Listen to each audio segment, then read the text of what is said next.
When you play the Game of Thrones, Subscribe and like. or you die. There is no middle ground. All right, hello YouTube, welcome back to the Geek channel. Today's video, we're going to be doing an interesting little theory video that I haven't talked about before on this channel, and I thought I would kind of look into it. So we have this character, like the title in the thumbnail suggests, of Brown Ben Plumm. And if you haven't read the books, you don't know who this character is, so I'll give you kind of a brief description, but he's the sellsword leader of the Second Sons. In the show, they kind of made it just Dario, but he is the head of a sellsword company that ends up betraying Daenerys in book 5, and then also is going to come back to her with Tyrion later on, and probably Winds of Winter right at the beginning, or at least whenever Daenerys gets back to Meereen. But that is kind of where we are. So he's a sellsword, and we have a lot of different ideas of where he gets his lineage from. So I want to kind of start with that as we go into it, right? Let's look at the two encounters that we have talking about where he might have Targaryen blood from. Because the main point of this video is to discuss, is there a possible scenario in which where Brown Ben Plumm actually is one of the people that's able to claim a dragon? Now, you might be thinking, a very minor character claiming a dragon doesn't really make the most amount of sense. But let's go through it, and I'm going to kind of discuss why I think this theory has a bit more to it than I'd say certain other theories that have propped up in the community. So let's look at Daenerys and Brown Ben Plumm in A Storm of Swords when they discuss the heritage of him. Her captains bowed and left her with her handmaidens and her dragons, but as Brown Ben was leaving, Viserion spread his pale white wings and flapped lazily at his head. One of the wings buffeted the sellsword in his face. The white dragon landed awkwardly with one foot on the man's head and one on his shoulder, shrieked, and flew off again. "He likes you, Ben," said Dany. "And well he might," Brown Ben laughed. "I have me a drop of the dragon blood myself, you know."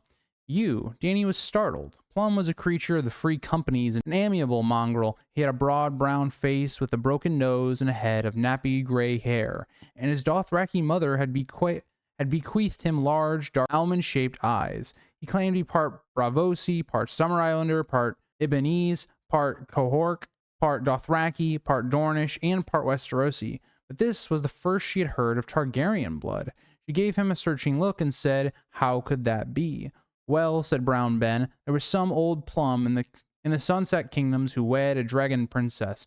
My grandmama told me the tale. He lived in King Aegon's day." So I'll take it from there, but that's enough that you need to know, right? Brown Ben has a good interaction with Viserion and also claims some sort of lineage from a Plumm that had been married to a Targaryen. Now, we can actually trace this back and figure out possibly who could this be? Where could his lineage come from? There's actually two different ideas that people have brought to the table that I've seen on this idea of where he possibly could have gotten this lineage from or trace it down from.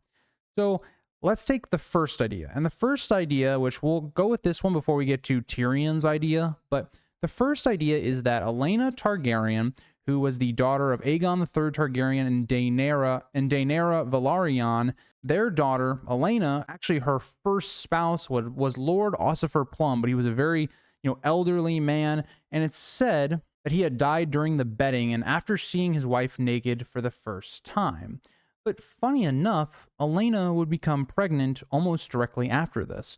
And so if this is the case, and we can trace that lineage from Aelena and Ossifer all the way down to Brown Ben Plumm, given that their child will be named Viserys Plumm, is that where he gets that lineage from? And if so, that has a direct correlation with the Targaryens.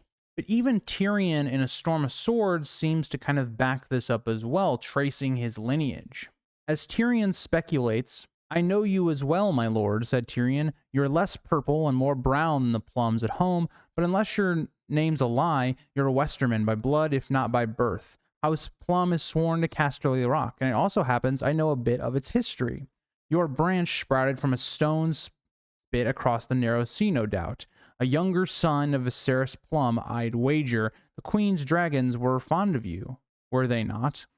And so this is interesting. There's a little bit more you can go into this if you want, as he tries to basically say that Aegon IV could have also dipped into his lineage. But this is really interesting, right? Because we now have two different people claiming of how it would be possible for him to be related to the Targaryens. And it makes sense why the dragons would like him. Doesn't this seem to give you a lot of like the dragon seeds plot of the dance? And hasn't George said there's going to be kind of a Dance of the Dragons type situation again? Possibly Plum could get the dragons. Now, something else I want to point out, because some people also then would go a little further and say that he came from another line in Maynard Plum, who claimed to be distantly related to Lord Viserys Plum. But this is where I don't think this theory goes any further. So for those that don't know who Maynard Plum is, he's a character that's introduced in Dunk and Egg in the third novella in the Mystery Knight. He's a character that we know very little about. And this is what becomes very interesting, because at the very end of the third novella, when Bloodraven shows up, Maynard Plum is not to be seen. Him and others that were at the actual tourney in the Second Blackfire Rebellion, kind of creeping up, Maynard Plum is not found. He is somebody that just disappears from the story, but there's also some interesting things that Dunk thinks about in this Maynard Plum, why it might be kind of a mirage. It might be like a glamour, like Mel uses with, say, Mance in Book 5. Because Dunk thinks this in the third novella. This close, there was something queer about the cast of Sir Maynard's features. The longer Dunk looked, the less he seemed to see. But also there's other cryptic lines that are given in this novella that seems to point to something else. Dunk, when, meeting Maynard, asks, "Who are you?" And Maynard says, "A friend, one who has been watching you and wondering at your presence in this nest of adders." Does that sound not like Bloodraven? Dunk thinks about Bloodraven all the time. 1,000 eyes and one. And for me, the reader, I think it's quite obvious that Bloodraven was actually using some sort of glamour to get into what was happening here. He seems to already have known what was going on. And it makes it even more interesting is that when Bloodraven shows up, Maynard Plum disappears. We have no history of this character ever existing after this point. He is just named in this section of the story. Not like other characters who, we go on to know what some of their deeds were, like Aryan, for instance, and all some of those major people in the novellas. We know some more about those characters going forward, but Maynard Plum is never heard from again. And so I will push back on this idea that Maynard Plum might have been somebody that he was also related to, right? Maynard Plum being related to Viserys, and then Maynard Plum then, being a direct ancestor to Brown Ben Plumm. I don't think that's the case based upon the evidence that is provided in the third novella, but I do want to come back to the question. So let's come all the way back. Could Brown Ben Plumm be somebody that rides, say, Viserion? Viserion, which was named after Viserys the Beggar King, well, Brown Ben Plumm is a sellsword. He is somebody that sells a sword where he can get money, but when he can also survive. He is sometimes a beggar, you could say.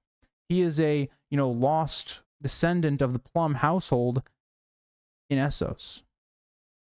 Could you make an argument that Brown Ben Plumm will be somebody that, kind of like Hugh and Ulf, takes a dragon? Maybe his loyalties switch. Maybe Brown Ben Plumm will betray Daenerys another time.